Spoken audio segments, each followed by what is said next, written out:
our butternut squash with maple syrup, and that's the pure maple syrup, walnuts, apples, brown sugar, butter, cinnamon, a little bit of orange juice.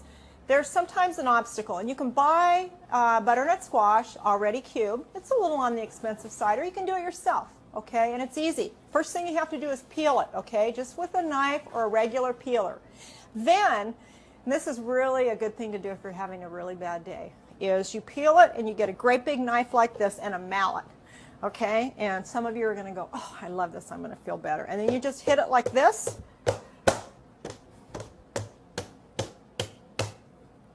Be careful of your hand.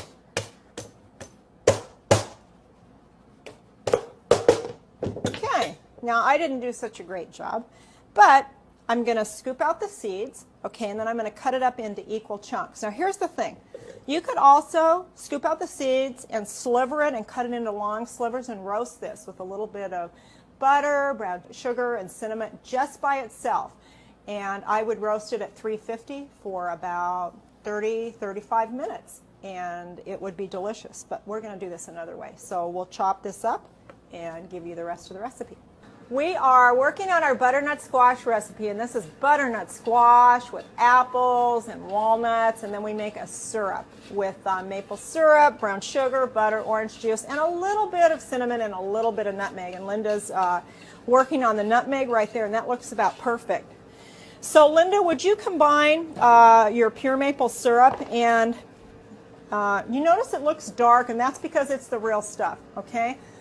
The stuff, the log cabin, and the stuff we buy that has all the cute names, it's this watered down. It has some chemicals in it, so if you can use the good stuff, buy the good stuff. There's usually two grades, the A and the B. I like the B, the A is a little strong.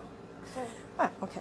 And we have a 3/4 cup of maple syrup, a 1/4 of a cup of unsalted butter, and orange juice, 1½ tablespoons of orange juice, and then she's going to add a dash of cinnamon right there.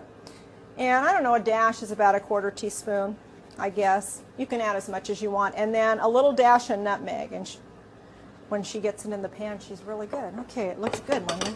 Good. Now, what she's going to do is she's going to put this on the stove and cook it. And the reason she's going to cook it, she's going to melt the butter. And as it gets hot, she's going to bring out the really good flavor of the nutmeg and the cinnamon. And here's your spoon. Okay, Linda, you've done a great job on the syrup.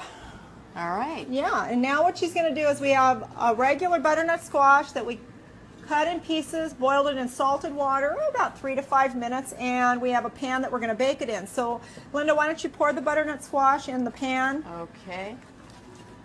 Yeah. Okay, and it's pretty hot, but... All right. Okay. And then what you're going to do is you mix it up a little with a spoon.